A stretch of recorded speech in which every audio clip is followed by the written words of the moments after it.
بسم اللہ الرحمن الرحیم۔ السلام علیکم دوستو۔ انگریز افسران جنہوں نے ہندوستان میں ملازمت کی، جب واپس انگلینڈ جاتے تو انہیں وہاں پبلک پوسٹ کی ذمہ داری نہ دی جاتی۔ دلیل یہ تھی کہ تم نے ایک غلام قوم پر حکومت کی ہے جس سے تمہارے اطوار اور رویے میں فرق آیا ہوگا۔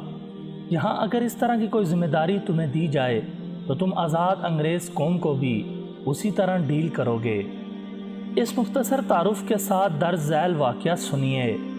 ایک انگریز خاتون جس کا شوہر برطانوی دور میں پاک و ہند میں سول سروس کا افیسر تھا۔ خاتون نے زندگی کے کئی سال ہندوستان کے مختلف علاقوں میں گزارے۔ واپسی پر اپنی یادداشتوں پر مبنی بہت ہی خوبصورت کتاب لکھی۔ خاتون نے لکھا کہ میرا شوہر جب ایک ضلع کا ڈپٹی کمشنر تھا، اس وقت میرا بیٹا تقریباً 4 سال کا اور بیٹی 1 سال کی تھی۔ ڈپٹی کمشنر کو ملنے والی کئی ایکڑ پر محیط رہائش گاہ میں ہم رہتے تھے۔ ڈی سی صاحب کے گھر اور خاندان کی خدمت گزاری پر کئی 100 افراد مامور تھے۔ روز پارٹیاں ہوتی، شکار کے پروگرام بنتے۔ ضلع کے بڑے بڑے زمیندار ہمیں اپنے ہاں مدعو کرنا باعث فخر جانتے، اور جس کے ہاں ہم چلے جاتے وہ اسے اپنی عزت افزائی سمجھتا۔ ہمارے ٹھاٹ ایسے تھے کہ برطانیہ میں ملکہ اور شاہی خاندان کو بھی مشکل سے ہی میسر تھے۔ ٹرین کے سفر کے دوران نوابی ٹھاٹ سے آراستہ ایک عالی شان ڈبہ ڈپٹی کمشنر صاحب کی فیملی کے لیے مخصوص ہوتا تھا۔ جب ہم ٹرین میں سوار ہوتے تو سفید لباس میں ملبوس ڈرائیور ہمارے سامنے آ کر دونوں ہاتھ باندھ کر کھڑا ہو جاتا اور سفر کے آغاز کی اجازت طلب کرتا۔ اجازت ملنے پر ہی ٹرین چلنا شروع ہوتی۔ ایک بار ایسا ہوا کہ ہم سفر کے لیے ٹرین میں بیٹھے تو روایت کے مطابق ڈرائیور نے حاضر ہو کر اجازت طلب کی۔ اس سے پہلے کہ میں بولتی، میرا بیٹا بول اٹھا جس کا موڈ کسی وجہ سے خراب تھا۔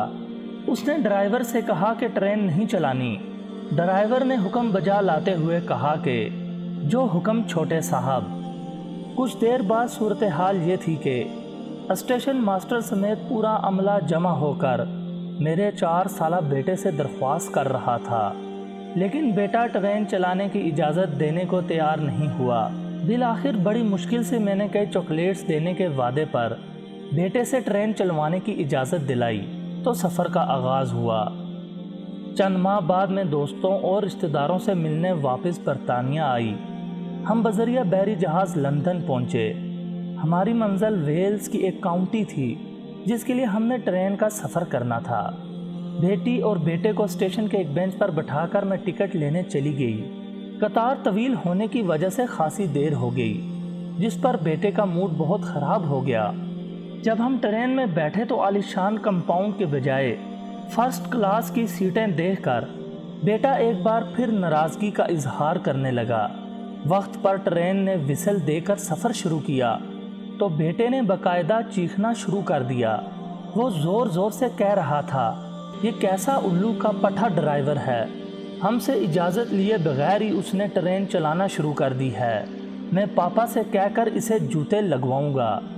میرے لیے اسے سمجھانا مشکل ہو گیا کہ یہ اس کے باپ کا ضلع نہیں، ایک آزاد ملک ہے جہاں ڈپٹی کمشنر جیسے تیسرے درجے کے سرکاری ملازم تو کیا، وزیر اعظم اور بادشاہ کو بھی اختیار حاصل نہیں ہے کہ اپنی انا کی تسکین کے لیے عوام کو خوار کر سکے۔